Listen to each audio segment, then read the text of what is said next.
Nagbabalik na naman ang inyong tagapaglingkod ng mga balita at pawang katotohanan lamang. Naging mainit nga na usapin sa mundo ng social media.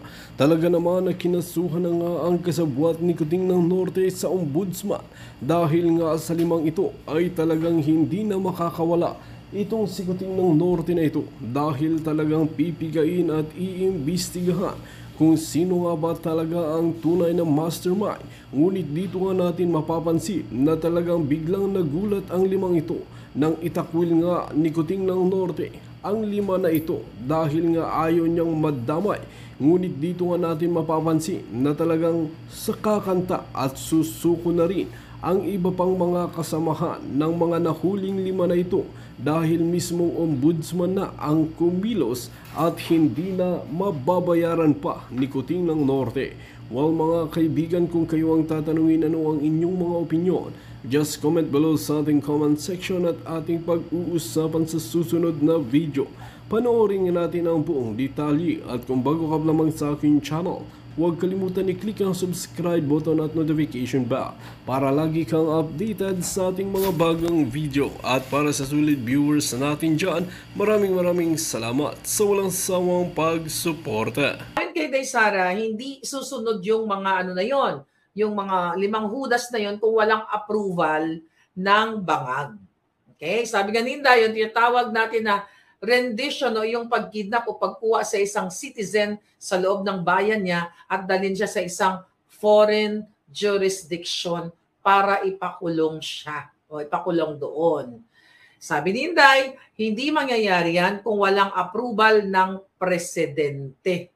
So kaya naman ngayon, mga kababayan, hindi naman nabago yun.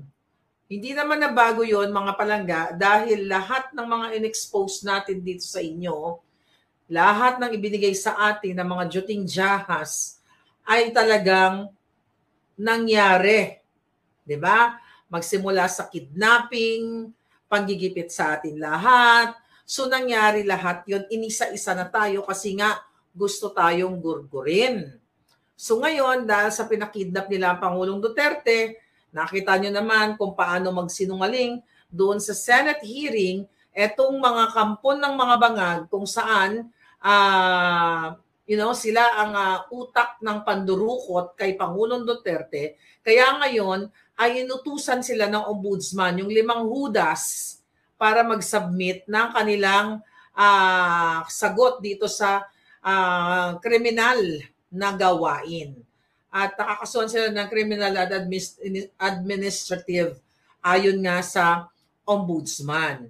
Ngayon, kitang-kita nyo naman kung paano illegal o kinidnap ang Pangulong Duterte. Diba? Hindi po siya inaresto lang na ganun-ganun na lang kundi ito ay pwersahan at ito ay kidnapping at sinabi nga ni Inday Sara na ito ay pwedeng kasuhan ng impeachment talaga si Bangag dahil ito ay betrayal of public trust. Diba? So kitang-kita nyo naman, mga kababayan, kung sino ang hudas, kung sino ang mga limang hudas. Kung saan pinadala nila, kinidnap nila ang Pangulong Duterte, nakipagsabwatan sila lahat. Nakita nyo naman kung sino-sino ang mga kasabwat, si Remulla, yung dalawang magkapatid na hudas, si Bonjing, si John Vic, na harap-harapan, na nagsasalita doon sa kanilang kampanya sa lugar nila na may migay daw ng bilyones na pera si Tambaloslos, pero ito ay pera ng bayan at sinasabi pa niya, pinagmamalaki pa na wala pa akong lagay diyan Wala pa daw siyang lagay. So ibig sabihin, sanay na tumanggap ng bribe. Ang mga Remulla, itong yung crush ni Lisa Tanas, magtanggap o manghingi o kumubra ng pera galing sa gobyerno. Kaya dinig na dinig yun lumalabas mismo sa kanilang mga bunganga. Kaya dapat talaga itong mga malansang alyansa na ito, straight sa inodoro talaga ito. At nakikita naman natin, ang Pangulong Duterte kahit hindi nangangampanya sa Davao, ay napakataas ng agwat sa mga kalaban niyang mga hudas. Right? So ngayon dahil pinapaliwanag itong 5 Judas na ito, si Marbil, si Torre, yung si Uling Torre na yan, at yung si Marbil na okay lang ang gumamit ang mga kapulisan ng pulburon o ng pinagbabawal na gamot, ay ambot sa inyo kung hindi pa kayo nagising. Kung ay pa kamukabugtaw, ewan ko na lang. Imagine nyo itong mga taong ito. Itong mga Judas na ito, si Remulla, harap-harapan, itong mga Remulla na umaamin na sila ay tumatanggap ng bribe. Yun nga, dinig na dinig nyo naman yun. Itong si Marbil, harap-harapan na sinasabi na okay lang magpulburon o gumamit ng ipinagbabawal na gamot ang mga pulis kasi to extend hours. Kaya no wonder, ang dami pong aksidente, ang daming krimen, ang daming nagaganap, di ba? Na krimen sa ating bayan. Next, itong si special envoy nila na si Marcos Nakalilaw, nakitang-kita na nakaredy na ang kanyang pasaporte nung araw na kidnapin ang Pangulong Duterte. Dahil itong sila Kanilaw, pinakita ko na sa inyo kung anong ugnayan nila ni Lee Satanas. Dahil si Marcos Jr. ay wala po yung balls. Pinibigyan lang ni Lee Satanas siya ng mga pangsinghot. Kaya singhot to the max lang yan. Hindi yan ang nagpapatakbo ng Pilipinas. Paulit-ulit kong sinabi sa inyo, hindi nagpapatakbo ng Pilipinas si Bangag. Siya ay nagbabasa lamang ng script. Nakita ninyo, imbis na puntahan yung mga namatay na biktima ng mga aksidente, nag-deliver ng kanyang script. Sabi nga na nag-comment, ChatGPT script, AI script. Ganito ka walang puso at saka hindi mo mararamdaman na siya ay nagdadalamhati sa sinapit ng 2 taong gulang na bata. I mean, may 2 taon na nakaligtas. Yung mga nanay, magulang niya na namatay sa EasyText. Din dyan sa airport, yung batang toddler, I think 5-6 years old ba, namatay yung bata. Puro script lang ang kanilang binabasa ni Bangag. Hindi mo maramdaman. Pero pagdating sa duran-duran, sa galing sa mga singhutan, sa mga party-party, bilyones ang ginagastos. O milyones. Di ba? Ano ngayon? Ano ang ginagawa ngayon nila? So, ngayon mga kababayan, ayon sa ombudsman ay pwede silang what? Ito yung kanilang naharap na kaso, yung 5 Judas, kasama siyempre si Satanas, si Bangag, arbitrary detention, usurpation of judicial functions, grave threats, graft, false testimony, grave misconduct, conduct of prejudicial to the best interest of the service, sabi ganon. At ito ay what? Binibigyan nga ng 10 days para sumagot itong mga Jotang Geneves na itong mga Judas na ito. So ngayon, tingnan natin kung gaano. 10 days sila, pinasasagot at iimbestigahan pa yan. Magkakaroon sila ng preliminary investigation dyan sa ombudsman para tignan, syempre, lahat ng ebidensya, kitang-kita naman yon, mga kasinungalingan nila sa Senate at doon sa mga video na nilapastangan nila ang Pangulong Duterte, nilapastangan nila si Misanilet, si Kitty, yung bata na, although she's 21 years old na, mabilis mag-mature sa pakikipaglaban. Nakita mo, umaakyat na sa entablado, nakikita ko lang yan, hindi naman nakikialam ng politika yan. Diba? Ano lang yung bata yan, pa-cute-cute and beauty-beauty lang. Well, si Siyang. Diba? Pero ngayon ay umaakyat na sa entablado, ikaw ba naman ang makaranas na kinidnap ang iyong ama? Na nakikita mo sa harap mo mismo, na pilit mong ina-assert o pinanindigan ang iyong karapatan bilang isang abogado, ang Pangulong Duterte at ang kanyang mga abogado, pero ano ang ginawa nila? Pinilit na isinakay ang Pangulong Duterte sa eroplano dahil akala nila pag sinakay nila ang Pangulong Duterte, wala na silang problema. Pero the more na minahal ang Pangulong Duterte ng taong bayan at the more na agresibo ang ating Vice President sa pangangampanya sa black voting sa Duterte 10.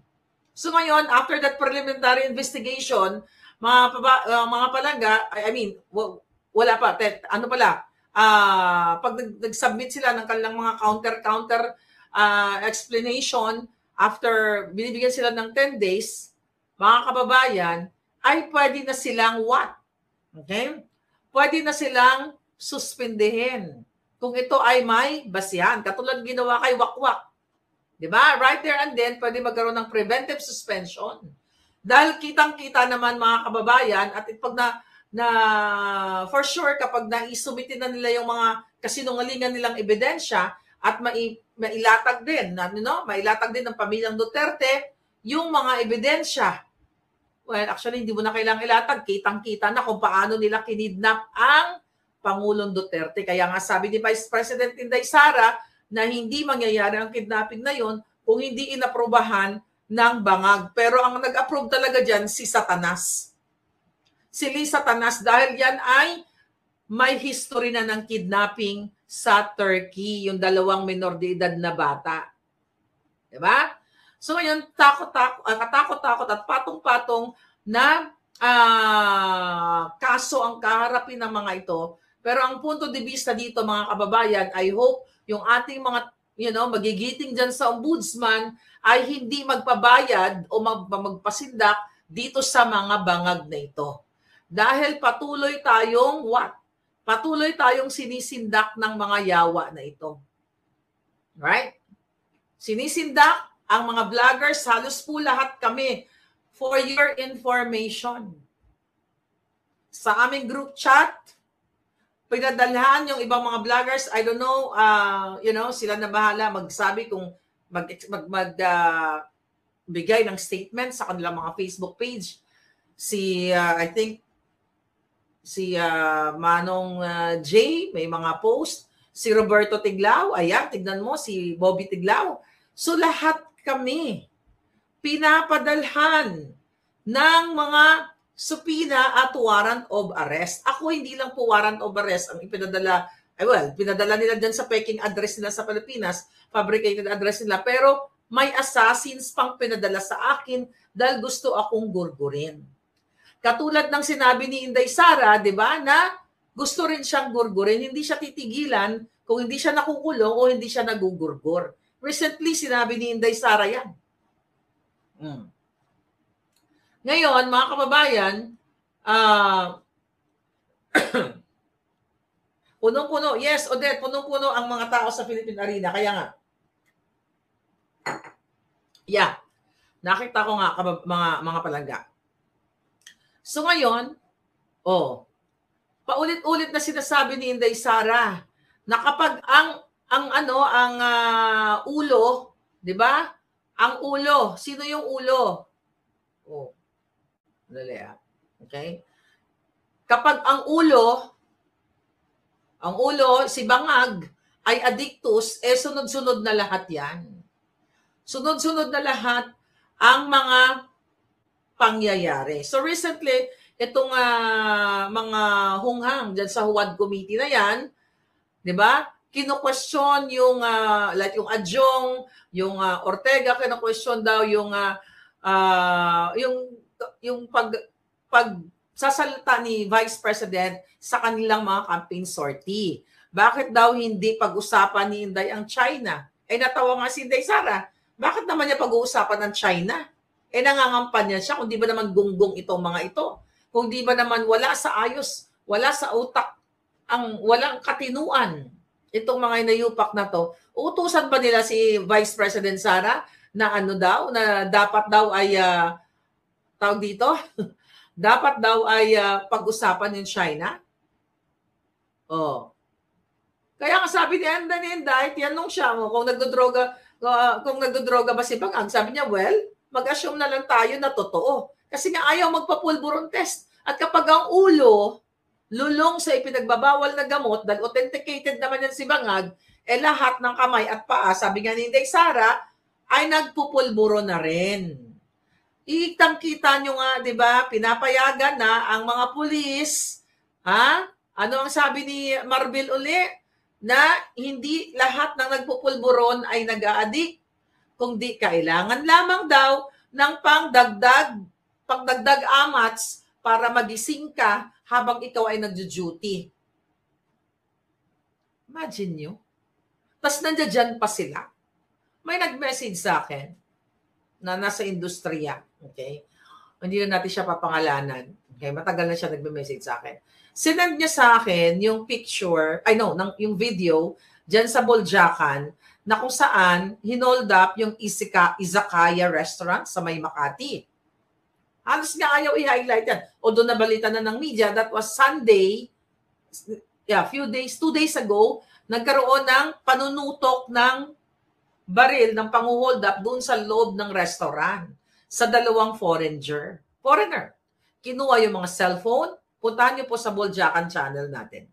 Kinuha yung mga cellphone, mga kababayan, right? Ngayon, pagkuha ng cellphone, kinuha yung mga wallet, syempre. Okay? Ngayon, ngayon palangga, tinutukan. Meron doon nakuhaan ng 25,000 pesos na pera. Bakit malakas ang loob ng mga magnanakaw na ito? Sabi ng friend ko, okay, ng ating puting ahas, sabi niya, grabe, nakakatakot na. Hindi na kami lumalabas ng bahay kasi hindi mo alam, sa restaurant, nandoon ka, kumakain ka, hindi mo alam, tututukan ka, which is true. Tapos sa palabasin ng mga bangag, bumaba daw yung crime rate sa Pilipinas. Crime rate, bumaba. Ang headline, mga kababayan, non-stop. Basahin natin yung mga headline lang. Hindi natin babasahin yung balita na buong buo. Ito. Ano nangyayari dito sa mga ano na ito? Puro lahat.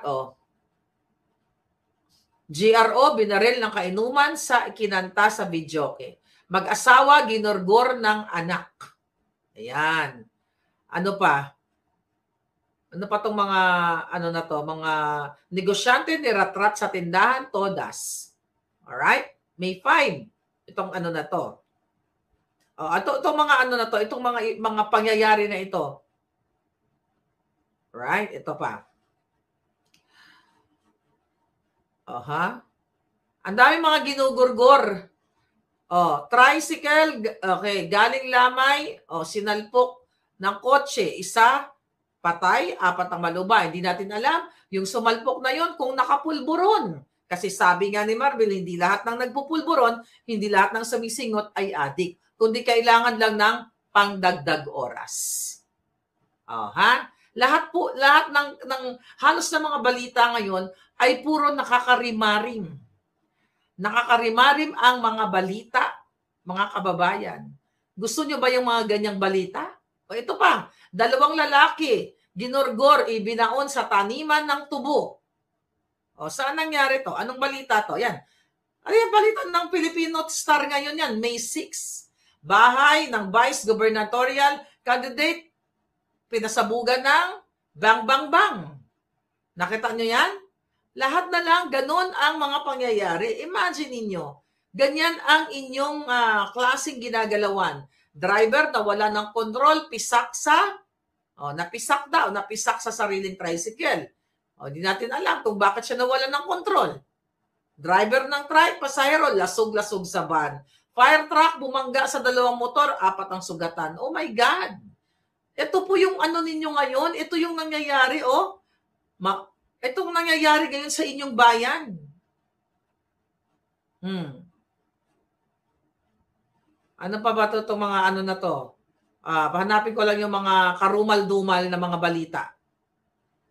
Tignan natin, Man, woman, killed in General Trias shooting, drug link. Yan. Nagbarila na naman ng mga tignan natin to. Ex-detainee among 2 men found dead in La Carlota City. So ganyan na ganyan, mga palangga, ang mga nangyayari. Tapos ngayon, aakusahan si Vice President Sara ng mga bangag ng tagapagsalita nilang tara-tara na sabi nga ni Inday, garbage in, garbage out. Di ba? Na sila ay ang tunay na nagpapakalat ng fake news ay itong itong bangag administration. Ano sabi ng tagapagsalita ng bangag? Okay? Tandaan po natin, dumating si First Lady sa Pilipinas March 10, 2025. Kung gusto niyang alamin, well, yung tungkol nga ito sa pagkasangkot ni Lisa Tanas, dito sa pangyayaring natsugi yung kanilang kaibigan. Very basic lang. Common sense.